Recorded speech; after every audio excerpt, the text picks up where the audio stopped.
800 juta untuk ibu mertua. Dibalas surat cerai di hari yang sama. Aku berdiri di ruang VIP rumah sakit. Baru saja membayar 800 juta rupiah untuk menyelamatkan nyawa ibu mertuaku. Tapi 1 jam kemudian, suamiku datang, bukan dengan ucapan terima kasih, melainkan dengan surat cerai. Dan yang lebih menyakitkan, dia berkata dingin, tanda tangan. Kau selesai. Dia pikir aku akan hancur. Dia salah besar. Karena hari itu juga, aku membuatnya menyesal seumur hidup. Halo semuanya. Kembali lagi di channel ini. Buat kalian yang suka cerita penuh emosi, drama, dan plot twist yang bikin merinding, jangan lupa tekan tombol subscribe, like, dan share ke teman-teman kalian. Semoga kalian selalu sehat, dilancarkan rezekinya, dan dijauhkan dari orang-orang yang menyakiti tanpa rasa bersalah. Tulis di kolom komentar, kalian nonton dari kota mana ya? Ruang tunggu rumah sakit VIP itu terasa terlalu dingin, atau mungkin hatiku yang mulai kosong. Lampu putih menyinari lantai marmer yang mengilap, sementara suara mesin monitor dari dalam ruangan terdengar samar-samar. Aku duduk sendiri di kursi panjang, menggenggam struk pembayaran yang baru saja keluar dari kasir. Angkanya masih jelas di mataku, 800 juta rupiah. Bukan jumlah kecil. Bahkan untuk seseorang sepertiku, itu adalah hasil dari bertahun-tahun kerja tanpa lelah, lembur tanpa henti, dan menahan diri dari banyak hal yang sebenarnya kuinginkan. Tanganku masih sedikit gemetar. Bukan karena menyesal, tapi karena semuanya terasa begitu cepat. Pagi tadi, ibu mertuaku masih kritis. Dokter mengatakan harus segera dipindahkan ke ruang VIP dan menjalani tindakan khusus. Dan tanpa berpikir panjang, aku langsung bilang, saya yang tanggung semua biayanya, Dok. Bahkan dokter sempat menatapku lama, seolah memastikan aku serius. Aku hanya mengangguk, karena di kepalaku saat itu hanya satu hal, menyelamatkan nyawa keluarga. Ibuku sendiri tidak pernah merasakan fasilitas seperti ini. Saat beliau sakit dulu, aku hanya mampu membawanya ke rumah sakit biasa. Bahkan untuk kamar kelas menengah pun aku harus berpikir 2 kali. Tapi untuk ibu mertua, aku tidak ragu. Aku ingin menjadi menantu yang baik. Aku ingin diterima sepenuhnya. Aku pikir, dengan melakukan ini, mereka akan melihatku sebagai keluarga. Bukan hanya istri dari anak mereka. Perawat keluar dari ruang perawatan dengan senyum tipis. Ibu sudah stabil. Tindakan awal berhasil. Terima kasih ya, Bu. Aku langsung berdiri. Napas yang sejak tadi terasa berat akhirnya sedikit lega. Terima kasih, Sus, jawabku pelan. Mataku berkaca-kaca. Untuk pertama kalinya sejak pagi, aku merasa keputusan ini benar. Setidaknya, aku berhasil menyelamatkan seseorang hari ini. Aku kembali duduk perlahan, menatap pintu ruang VIP yang tertutup rapat. Di balik pintu itu, ada seseorang yang mungkin tidak pernah benar-benar menyukaiku. Seseorang yang sering mengkritikku, meremehkanku, bahkan membandingkanku dengan wanita lain. Tapi hari ini, semua itu tidak penting. Karena bagiku, keluarga tetaplah keluarga. Aku menarik napas panjang, berusaha menenangkan diri. Tanpa aku sadari, hari ini bukan hanya tentang pengorbanan, tapi juga tentang awal dari pengkhianatan terbesar dalam hidupku. Pintu ruang tunggu itu terbuka perlahan. Suara langkah sepatu terdengar jelas di lantai marmer yang sunyi. Aku menoleh, dan di sana berdiri suamiku. Bukan dengan wajah cemas, bukan dengan mata penuh kekhawatiran seperti yang kubayangkan sejak tadi, melainkan wajah datar, dingin, tanpa ekspresi. Sejenak, hatiku terasa aneh. Ada sesuatu yang tidak beres. Dia berjalan mendekat, tanpa terburu-buru. Tidak ada satupun kata keluar dari mulutnya. Aku mencoba tersenyum tipis, menahan rasa lelah. Ibu sudah stabil, kataku pelan, berharap setidaknya ada sedikit kelegaan di wajahnya. Tapi dia tidak menjawab. Dia hanya duduk di kursi di depanku, menatapku sekilas, lalu mengalihkan pandangannya. Tangannya membuka tas kerja yang dibawanya. Gerakannya tenang, terlalu tenang. Aku sudah bayar semuanya, lanjutku, mencoba mencairkan suasana. Biaya VIP, tindakan, semuanya sudah aman. Aku menunggu. Setidaknya 1 kalimat, Satu ucapan terima kasih. Namun yang kudapat, hanya keheningan. Dia mengeluarkan sebuah map coklat dari dalam tasnya. Lalu, meletakkannya di meja di antara kami. Sedikit didorong ke arahku. Apa ini? Tanyaku. Heningku berkerut. Dia bersandar di kursi. Menyilangkan tangan dengan santai. Buka saja. Tanganku mulai terasa dingin. Entah kenapa, jantungku berdetak lebih cepat. Aku membuka map itu perlahan. Setiap gerakan terasa berat. Kertas pertama, kertas kedua, lalu mataku berhenti. Tulisan itu begitu jelas. Begitu nyata. Surat cerai. Duniaku seperti runtuh dalam 1 detik. Aku mengangkat wajahku perlahan. Menatapnya, mencari penjelasan. Ini, maksudnya apa? Suaraku bergetar. Dia tersenyum tipis. Senyum yang tidak pernah kulihat sebelumnya.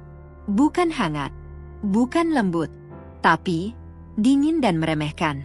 Sudah jelas, kan? Katanya santai. Aku masih tidak bergerak. Otakku menolak memahami kenyataan ini. Kenapa? Sekarang? Tanyaku lirih. Dia mencondongkan tubuh sedikit ke depan. Menatapku langsung ke mata. Dan di detik itu, semua rasa yang pernah ada seakan mati. Tanda tangan, katanya pelan. Lalu jeda sejenak, sebelum melanjutkan dengan nada yang lebih menusuk. Kau selesai. Tidak ada emosi. Tidak ada penyesalan. Seolah aku hanya sesuatu yang bisa dibuang kapan saja.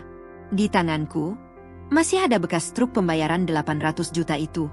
Di meja, ada surat cerai. Satu membuktikan pengorbananku. Yang satu lagi, menghancurkannya dalam sekejap. Dan di depanku, pria yang dulu bersumpah akan menjagaku seumur hidup, justru menjadi orang yang paling ingin menjatuhkanku. Aku tidak tahu harus menangis atau tertawa. Karena akhirnya aku sadar. Selama ini, aku tidak pernah benar-benar dianggap ada. Aku masih duduk di tempat yang sama, tapi rasanya seperti bukan lagi dunia yang sama. Suara di sekitar mulai terdengar jauh. Langkah kaki perawat, bunyi alat medis, bahkan detak jam di dinding. Semuanya seperti memudar. Yang tersisa hanya satu hal. Kalimatnya yang terus berulang di kepalaku. Kau selesai. Tanganku perlahan menggenggam kertas itu lebih erat. Bukan karena ingin mempertahankan, tapi karena aku masih belum percaya ini nyata. Aku menatapnya lagi. Pria yang dulu pernah menggenggam tanganku dengan hangat, sekarang duduk di depanku seperti orang asing. Setelah semua yang aku lakukan, suaraku pelan, hampir hilang. Ini balasannya. Dia menghela napas pendek, terlihat tidak sabar. Seolah percakapan ini hanya membuang waktunya. Kamu terlalu berlebihan, jawabnya dingin. Jangan buat ini jadi drama. Hatiku seperti ditarik paksa. Sakit, tapi tak berdarah. Aku bayar semua biaya ibumu. Lanjutku, mencoba bertahan. Tanpa aku, dia mungkin tidak. Dan aku tidak minta. Dia memotong cepat. Kalimat itu jatuh begitu saja, tanpa beban. Seolah 800 juta itu bukan apa-apa. Seolah pengorbananku hanyalah hal sepele yang bisa diabaikan. Aku terdiam. Bukan karena tidak punya jawaban, tapi karena akhirnya aku mengerti. Dia memang tidak pernah peduli. Mataku mulai panas. Air mata jatuh, satu persatu. Tapi anehnya, aku tidak merasa lemah. Tangisan ini bukan karena kehilangan dia, melainkan karena aku baru sadar. Selama ini, aku bertahan di hubungan yang salah. Aku ini apa buat kamu? Tanyaku akhirnya. Dia tersenyum tipis. Senyum yang menyakitkan. Ya, istri. Tapi sekarang sudah tidak lagi. Jawabannya singkat, tapi cukup untuk menghancurkan semua yang tersisa. Aku menunduk, menatap surat itu lagi. Nama kami berdua tertera di sana. Tanda tangan, hanya tinggal satu langkah lagi. Lucu sekali, bertahun-tahun membangun hubungan, dan semua berakhir hanya dalam satu lembar kertas. Aku mengusap air mataku perlahan, menarik napas panjang. Ada sesuatu yang berubah di dalam diriku. Sesuatu yang selama ini mungkin sudah lama mati. Harga diriku. Aku mengangkat wajahku kembali, menatapnya, Kali ini tanpa air mata. Dia sedikit terkejut. Mungkin karena aku tidak lagi terlihat hancur seperti yang dia harapkan. Ada lagi yang mau kamu bilang? Tanyanya santai. Aku diam sejenak, lalu tersenyum kecil. Bukan senyum bahagia, tapi senyum seseorang yang akhirnya sadar. Tidak, jawabku pelan. Dan di detik itu, dia tidak tahu, wanita yang selama ini dia anggap lemah baru saja berubah. Keheningan di antara kami terasa semakin berat. Tapi kali ini, bukan karena aku hancur, melainkan karena aku sedang berpikir. Untuk pertama kalinya, aku tidak bereaksi dengan perasaan. Aku memilih menggunakan logika. Tanganku meraih pulpen yang tergeletak di atas meja. Gerakannya pelan, tapi pasti. Dia memperhatikanku. Sorot matanya berubah sedikit. Ada rasa puas di sana. Seolah dia tahu, aku akan melakukan apa yang dia inginkan. Tuh kan, katanya sambil menyandar santai. Dari tadi saja. Nada suaranya ringan. Seolah ini hanya urusan kecil. Seolah yang ada di hadapannya bukan pernikahan yang hancur, melainkan sekadar transaksi biasa. Aku tidak menjawab. Tidak lagi. Karena aku mulai sadar. Kata-kata tidak akan mengubah apapun. Yang bisa mengubah keadaan adalah langkah yang kuambil sekarang. Aku membuka lembar terakhir dari surat itu. Bagian yang harus ditandatangani. Namaku sudah tercetak rapi di sana. Seolah menunggu akhir dari semuanya. Tanganku sempat berhenti. Hanya 1 detik. Bukan karena ragu, tapi karena aku sedang mengucapkan selamat tinggal. Bukan pada dia, melainkan pada diriku yang dulu. Diriku yang selalu mengalah. Selalu memberi. Dan selalu dianggap tidak berarti. Aku menandatangani surat itu. Garis demi garis tinta mengalir. Mengakhiri semua yang pernah kami miliki. Tidak ada tangisan. Tidak ada teriakan. Hanya ketenangan yang aneh. Seolah beban besar yang selama ini kupikul akhirnya terlepas. Aku meletakkan pulpen kembali dengan pelan. Lalu mendorong surat itu ke arahnya. Sudah. Dia mengambil surat itu dengan cepat. Membukanya sekilas. Lalu tersenyum. Bagus. Hanya 1 kata. Tidak ada terima kasih. Tidak ada penyesalan. Dia berdiri dari kursinya. Merapikan jasnya. Cepat juga selesai. Katanya santai. Selesai? Baginya mungkin iya. Tapi bagiku, ini baru awal. Dia berbalik. Siap pergi. Langkahnya ringan. Tanpa beban. Seolah baru saja melepaskan sesuatu yang tidak penting. Tunggu. Suaraku menghentikannya. Dia berhenti. Menoleh perlahan. Sedikit kesal. Apa lagi? Aku berdiri. Menatapnya lurus ke mata. Kali ini, tanpa rasa sakit. Tanpa air mata. Hanya ada 1 hal. Kepastian.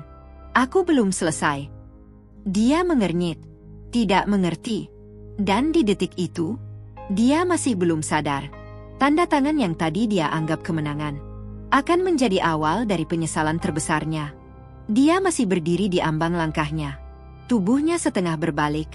Alisnya sedikit berkerut. Aku belum selesai. Ulangku. Kali ini lebih tenang, lebih tegas. Ada jeda singkat. Hanya suara AC ruangan yang terdengar. Dia menghela napas. Jelas mulai kesal. Cepat saja. Aku tidak punya waktu. Aku tersenyum tipis. Bukan karena senang, tapi karena akhirnya aku melihat semuanya dengan jelas. Aku melangkah 1 langkah mendekat. Menatapnya tanpa ragu. Mulai hari ini, kataku perlahan, memastikan setiap kata terdengar jelas. Semua biaya perawatan ibumu jadi tanggung jawabmu. Dia mengernyit. Wajahnya langsung berubah bingung. Maksudmu apa? Tanyanya cepat. Aku tidak langsung menjawab. Aku hanya menatapnya. Memberi waktu agar kalimat itu benar-benar masuk ke pikirannya. Yang tadi aku bayar. Lanjutku akhirnya. Itu bukan pemberian. Dia langsung menyela. Nada suaranya meninggi sedikit. Jangan bercanda. Aku menggeleng pelan. Ekspresiku tetap datar. Itu pinjaman. Sunyi. Kali ini benar-benar sunyi. Seolah seluruh ruangan ikut menahan napas. Apa? Suaranya terdengar tidak percaya. Pinjaman? Aku mengangguk. Mengambil map lain dari dalam tasku. Map yang sejak tadi sudah kupersiapkan. Aku buka perlahan, lalu ku keluarkan beberapa lembar dokumen. Lengkap. Rapi. Kamu pikir aku akan mengeluarkan uang sebesar itu? Tanpa perlindungan. Aku meletakkan dokumen itu di meja. Semua sudah tercatat. Ada bukti transfer, ada perjanjian tertulis, dan ada saksi dari pihak administrasi. Wajahnya mulai pucat. Dia mengambil dokumen itu dengan tangan yang sedikit gemetar. Membacanya cepat, lalu semakin cepat. Matanya membesar. Napasnya mulai tidak teratur. Ini tidak mungkin, gumamnya. Aku hanya berdiri diam, menikmati momen yang selama ini tak pernah kubayangkan. Momen di mana dia akhirnya tidak lagi memegang kendali. Kamu serius? Tanyanya lagi. Kali ini suaranya melemah. Aku menatapnya lurus. Lebih serius dari yang kamu kira. Dia menatapku. Tatapan yang berbeda dari sebelumnya. Tidak lagi meremehkan. Tidak lagi dingin. Sekarang, ada sesuatu yang baru. Ketakutan. Kamu tega? Katanya pelan. Aku tersenyum. Senyum kecil, tapi cukup untuk menjawab segalanya. Tidak. Kataku tenang. Aku hanya berhenti jadi bodoh. Kalimat itu menggantung di udara. Menusuk, tanpa perlu teriak. Dan untuk pertama kalinya sejak dia datang, dia tidak punya jawaban. Suasana di ruang tunggu itu berubah. Yang tadi dingin dan sunyi, kini terasa menekan. Dia masih berdiri di depanku, memegang dokumen itu erat. Seolah berharap tulisan di dalamnya tiba-tiba berubah. Tapi tidak. Kenyataan tetap sama. Dan untuk pertama kalinya, dia terlihat benar-benar kehilangan arah. Aku tidak mengatakan apa-apa. Karena sekarang, diamku jauh lebih kuat daripada semua kata. Tiba-tiba, ponselnya berdering. Suara itu memecah keheningan yang sejak tadi menggantung. Dia langsung melihat layar ponselnya. Nama yang muncul membuat ekspresinya berubah lagi. Bagian administrasi rumah sakit. Tangannya sedikit gemetar saat mengangkat telepon. Halo? Jawabnya pelan. Aku tetap diam. Hanya memperhatikan. Iya, saya keluarganya. Lanjutnya. Nada suaranya mulai berubah. Beberapa detik kemudian, wajahnya perlahan kehilangan warna. Apa maksudnya? Deposit tambahan. Dia menoleh ke arahku tanpa sadar. Matanya mulai panik. Di seberang sana, suara petugas terdengar tegas meski samar. Pasien membutuhkan tindakan lanjutan. Dan semua biaya sudah bukan atas namaku lagi. Bukannya tadi sudah dibayar semua? Suaranya meninggi sedikit. Dia mulai berjalan mondar-mandir kecil. Seolah mencari jalan keluar dari situasi yang baru saja berubah. Iya, tapi itu sebelumnya, Pak. Sekarang penanggung jawab sudah berbeda. Kalimat itu seperti pukulan terakhir. Dia menutup telepon perlahan. Tangannya turun, tapi pikirannya jelas belum bisa menerima. Dia menatapku lagi, tatapan yang sekarang tidak lagi penuh kuasa, melainkan penuh kecemasan. Kamu serius melakukan ini? Suaranya terdengar berat. Aku mengangguk pelan, tanpa ragu. Semua sudah jelas dari awal. Jawabku tenang. Kamu hanya tidak pernah mau melihatnya. Dia mengusap wajahnya kasar. Frustrasi mulai terlihat. Ini tidak adil. Aku tersenyum tipis. Tidak adil? Ulangku pelan. Aku bayar 800 juta tanpa kamu tanya kabarku sekalipun. Dia terdiam. Aku berdiri di sini, sendirian, saat ibumu antara hidup dan mati. Dan kamu datang membawa surat cerai. Setiap kata keluar dengan tenang, tapi cukup untuk membuatnya tidak bisa membantah. Aku melangkah sedikit mendekat, menatapnya lebih dalam. Sekarang kamu bicara soal adil. Dia tidak menjawab, karena dia tahu, dia sudah kalah bahkan sebelum ini dimulai. Beberapa detik berlalu tanpa suara. Lalu akhirnya, dia berkata pelan, "Kita bisa bicarakan ini baik-baik." Aku langsung tersenyum kecil, menggeleng perlahan. Sudah terlambat.